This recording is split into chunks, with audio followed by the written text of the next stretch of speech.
Lagi rame di media sosial foto-foto puluhan bis Transjakarta mangkrak sejak era Anies Baswedan. Nah, sekarang bagaimana dengan kasus puluhan bus mangkrak yang terjadi di era Anies Baswedan? Apakah akan dibiarkan begitu saja oleh pihak kejaksaan atau KPK? Atau jangan-jangannya akan diendus saja oleh pihak KPK?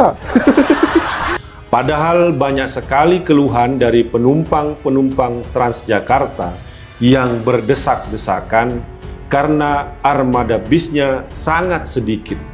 Nah, yang menjadi masalah utama adalah mengapa bus tersebut ini bisa terbengkalai alias mangkrak. Namun kini sekitar 60 bis dari merek Scania mangkrak karena diduga dibiarkan terlantar. Anies malah menggandeng konglomerat Bakri untuk membeli 30 bis listrik merek BYD dari Tiongkok. Dan baru-baru ini pihak dari Transjakarta sendiri telah membantah terkait pemberitaan adanya bus mangkrak tersebut. Ya, menurut pihak Transjakarta, bus-bus tersebut tidak dalam kondisi mangkrak, melainkan sengaja dibuat cadangan. Kita jadi terheran-heran. Padahal pendukung-pendukung Anies selalu mengatakan Anies itu anti-oligarki. Tapi kini malah menggandeng konglomerat hanya untuk mendatangkan bis. Atau juga Anies dianggap anti-asing. Loh, ini bisnya malah beli dari Tiongkok, dari Cina. Jadi untuk harga per unitnya adalah sekitar 2,4 miliar rupiah. Dan tentu ini tergantung juga dengan ukuran busnya. Nah, sebagian besar bus yang terbengkalai tersebut adalah merek Scania dari Swedia. Nah, brand yang mereka bikin sebenarnya adalah Oke Trip, bukan Jaklingko, yang sudah terbukti gagal dan sekarang tidak ada lagi. Lantas apa yang dilakukan Anies untuk Transjakarta? Hanya memoles halte-halte Transjakarta untuk tempat-tempat selfie saja.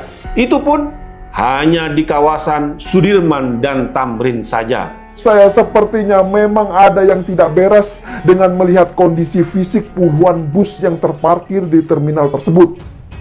Ya, coba perhatikan, semua bus kehujanan, kepanasan, atap-atapnya juga mulai karatan. Bahkan bannya juga beberapa ada yang mulai kempes. Nah, apakah kondisi bus yang seperti ini mau dijadikan cadangan? Geger, puluhan bus Transjakarta mangkrak, Anies kena sindir, bangkai era jahiliyah terbongkar. Pegiat media sosial Yusuf Dumdum menyoroti kabar soal mangkraknya puluhan bus Transjakarta era Anies Baswedan yang merugikan negara ratusan miliar. Yusuf Dumdum pun langsung menyentil KPK. Hal itu disampaikan Yusuf Dumdum dalam akun Twitter pribadinya pada Kamis 22 Desember 2022. Bangkai era jahiliyah terbongkar, puluhan bus Transjakarta harga miliaran rupiah mangkrak sejak era Anies Baswedan. Apa yang seperti ini akan didiamkan oleh @KPK RI? Ujar Yusuf Dumdum dikutip News World 3.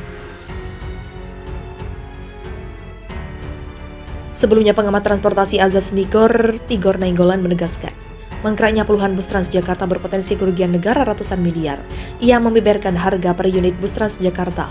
Untuk harga bus gandeng Scania Engkap Tigor sebesar 5,8 miliar per unit. Apabila ada 30 bus tidak dijalankan, potensi kerugian negara mencapai 174 miliar. Sedangkan bus Metro Trans harganya sebesar 2,5 miliar per unit. Jika 60 bus mangkrak, maka potensi kerugian negara mencapai 150 miliar.